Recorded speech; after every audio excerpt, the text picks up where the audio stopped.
Good afternoon. It's Wednesday, October 14. I'm Herman Green with your midday news. If you're watching on onespotmedia.com, a very special welcome to you. 2 Jamaica Defense Force soldiers are in custody after they were held with dozens of bags of ganja in a JDF vehicle. The St. Elizabeth Police and the Narcotics Squad from Area 3 say they mounted a spot check at gutters on the border of Manchester and St. Elizabeth around 9:30 last evening. They saw JDF minivan and signaled it to stop, but the soldiers seemingly ignored the command of the police and continued driving. A shootout followed, resulting in the rear windshield being shattered. When it all settled, the police found 47 bags of compressed ganja in the green JDF minivan. The police have arrested the soldiers and seized the JDF vehicle. We will have more on this story later in primetime news. Democratic presidential candidate Joe Biden made 2 stops in Broward County on Tuesday in a bid to woo voters from Jamaican and other immigrant communities. In Florida, nearly 10 million voters participate in elections, which are often decided by a mere percentage point. CBC Miami reports that Miramar's population is 46% black and is home to one of the largest populations of Jamaican Americans in the United States. We have more in this report. The story on the Miami affiliate of CBS News said while Broward Democratic voters are eager to beat President Donald Trump, some are even more energized to turn out to support California Senator Kamala Harris, Biden's running mate, whose father is Jamaican. Antoinette Henry, Director of Corporate Relations at Dutch Pot Jamaican Restaurant, a company with several locations in South Florida, argued that the fact that she has a lineage means you're going to see a lot of Jamaicans voting, even if they were not doing so before.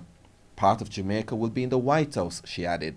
Florida has more than 974,000 people of West Indian ancestry, a Caribbean category that excludes Hispanic nationalities such as Cuban. Census figures indicate that total includes more than 300,000 Jamaicans and more than 530,000 Haitians. A conservative estimate for the number of Jamaican voters in Florida stands at 91,000 because many may not report Jamaica as their country of origin. Haitian voters are estimated about 115,000. Dan Smith, a University of Florida political science professor, told CBS Miami these naturalized citizens vote, adding there is a lot of mobilization that goes on in these communities. Laura Uribe, a PhD candidate in political science at the University of California, San Diego, has closely studied 5 immigrant groups in Broward County.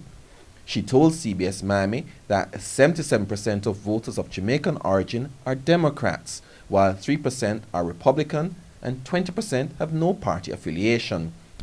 In the last presidential election, she noted 78% of Jamaican American voters turned out to vote, while the total turnout was about 66%. Senator Harris told a Caribbean Weekly radio show in South Florida recently that her favorite Jamaican dish was oxtail. Milton Walker, TVJ News. In news back home, changes to the anti-gang law are underway. That's according to Director of Public Prosecutions, DPP, Paula Llewellyn. The revelation comes following yesterday's conclusion of the Uchen's Wilson trial. The details in this report.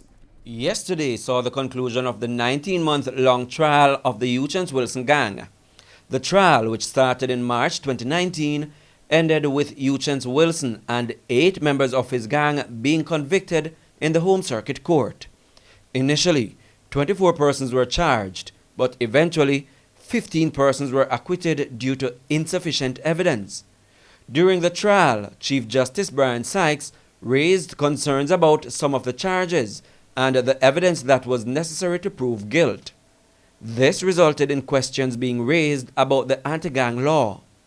Director of Public Prosecutions, DPP, Paula Llewellyn, says while the case was complex and taxing, her team realized that there were complications with the anti-gang law. We realized that the scheduled offenses, it was too narrow. For example, would you believe that receiving was not in the schedule? So we had several counts that would be tantamount to receiving, and that is why the no-case submission was successful. We have made recommendations to the committee in respect of enlarging the body of offenses. So I think that a review is being done there. She believes it is the reason the prosecution and the defense teams faced many challenges during the trial. And it is against this background that the prosecution has made recommendations for the law to be amended. Speaking on Radio Jamaica's Beyond the Headlines on Tuesday, Ms. Llewellyn explained why her office had prosecuted so many of the offences under the anti-gang law. She dismissed the view that the police laid too many charges and suggested that the law needed to be properly tested. I wouldn't say so, because the thing is, why we have the law that has come down through the ages, and this is a very, very new area. Very, very new area. So we were like pioneers, and the only way to know exactly how we are going to go and how we are going to enhance the efficiencies or look at what amendments may need to be made to the legislation is to be bold, and we were bold. So going forward in other investigations and other prosecutions, there has been some refinement. It's a new area, and it is evolving. Prince Moore, TVJ News. Meanwhile, at least one member of the legal fraternity is looking forward to amendments to the anti-gang law. Speaking this morning on Power 106 FM's Morning Agenda, attorney Alexander Shaw accused the police of using the anti-gang law to abuse their powers. A number of persons are being charged with being a part of a criminal organization, and officers are aware that from once you charge persons under this piece of legislation, it is highly unlikely that the court will grant bail, because to satisfy certain conditions, it will be very difficult for the court, to impose conditions, and you find that the court is very reluctant to actually grant bail. And it is in this instance that I say that there is an abuse of power. And we now take a break here on the Midday Newscast, but stay with us. More news when we return.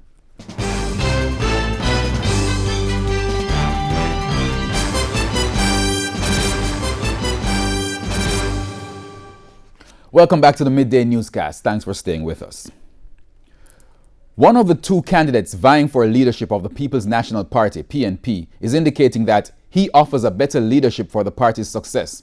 The two candidates so far, Mark Golding and Lisa Hanna, signed a code of conduct agreement governing campaigning. Mark Golding spoke with the media after the signing. The People's National Party has struggled with internal squabbles for years, which some say is at the root of their successive by-election and general election defeats.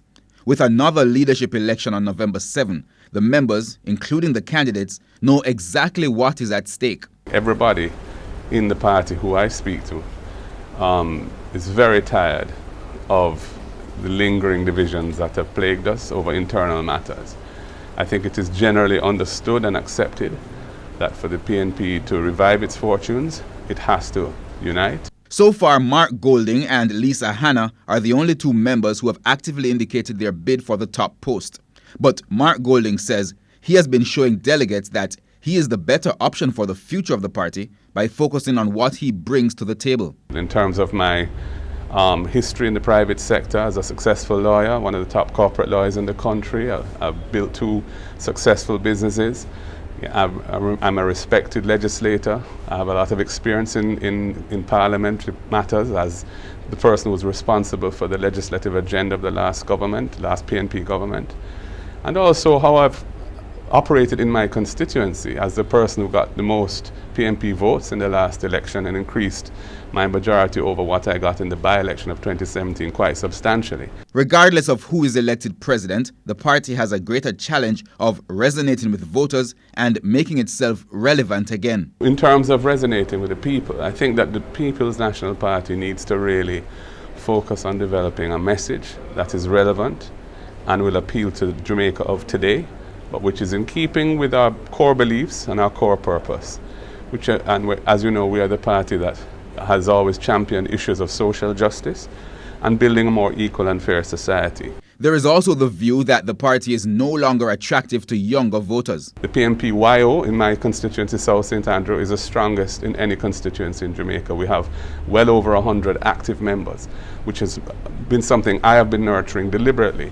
and bringing the youth leaders into the mainstream of what we do.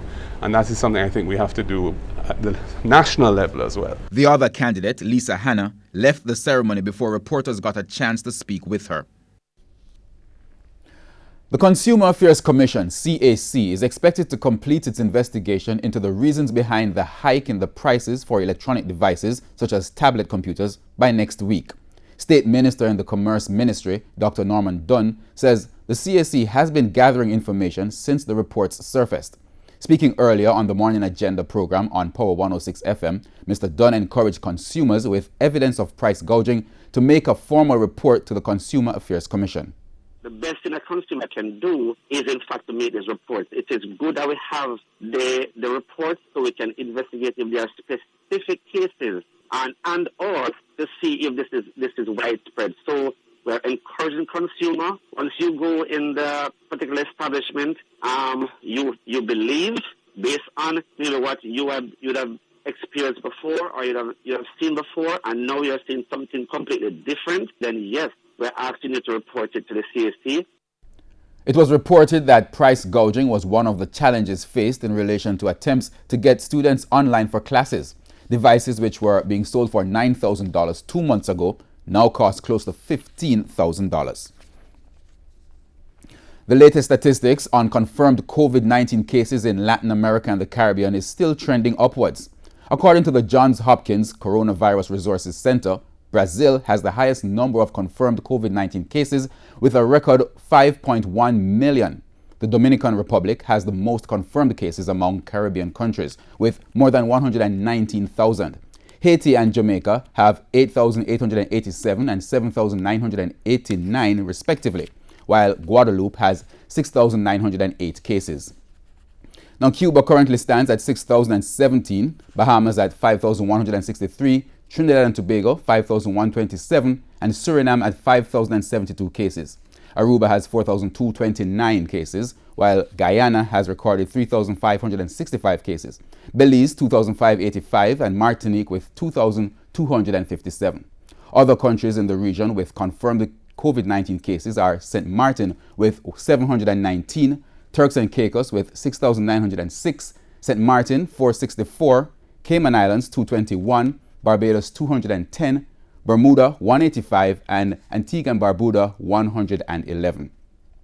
Now, countries with which recorded less than 100 cases include St. Vincent and Grenadines 64, Dominica 32, St. Lucia 29, Grenada 25, St. Kitts and Nevis with 19, Montserrat 13, and Anguilla with only 3 cases. Meanwhile, locally, there have been 5 more COVID-19 deaths, pushing Jamaica's death count to 151. The 5 fatalities comprise of 2 women from Westmoreland, ages 53 and 58, 2 St. Catherine men, ages 72 and 75, and a 65-year-old man from Kingston and St. Andrew. The Ministry of Health says 4 of the deaths were previously under investigation. There were also 79 new COVID-19 cases yesterday. The country's coronavirus case count now stands at 7,989. The ages of the new cases range from 6 to 96 years. With the onset of the COVID-19 pandemic, high-speed internet and mobile data have taken on greater significance. However, the local telecommunications providers have struggled to meet the service needs of customers across the island. More in this report. Rural and remote communities have always lagged behind the rest of the country with internet connectivity and mobile network infrastructure. The COVID-19 pandemic has laid bare the huge digital divide. It's a challenge some residents of Logwood in Yala St. Thomas know all too well. Since July 29th, we've had no internet service. I've made 33 calls on WhatsApp, and the responses, no one knows what's going on. The cables are stolen, the cables are burned. It's fixed. It's constant like that. So I think the staff that's working from home at Flow does not know what's going on. Mr. May is also calling on the telecommunication companies about the issue of customer service, which he describes as unacceptable. Whoever made the decision at Flow to use WhatsApp, because I've been down to the main office twice, they will not talk to you. There's no customer service. But how do you use WhatsApp when you don't have service to use it? And the people that need WhatsApp may have to make a phone call to the police, the doctors, or whatever in this pandemic. Flo, you're not set up for it, and it's really hurting a lot of people. Most companies across the island have adopted the work-from-home model.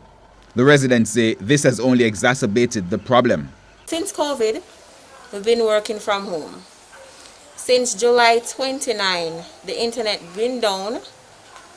Called Flo a couple times, even sent emails. Nothing. No reconnection, nothing.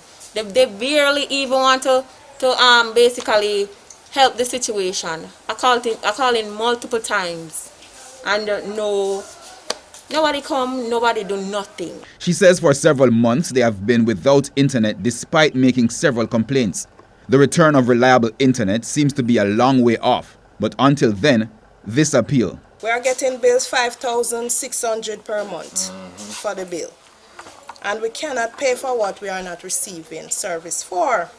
So please, we are asking for them to see our concern and come and address this issue. Despite being offline for months, residents say their telecom provider, Flo, continues to send high internet bills. In the meantime, students who are scheduled daily for online classes continue to be affected. A woman from Battersea in Mandeville, Manchester, has gone missing. She has been identified as 32-year-old Angela Gale.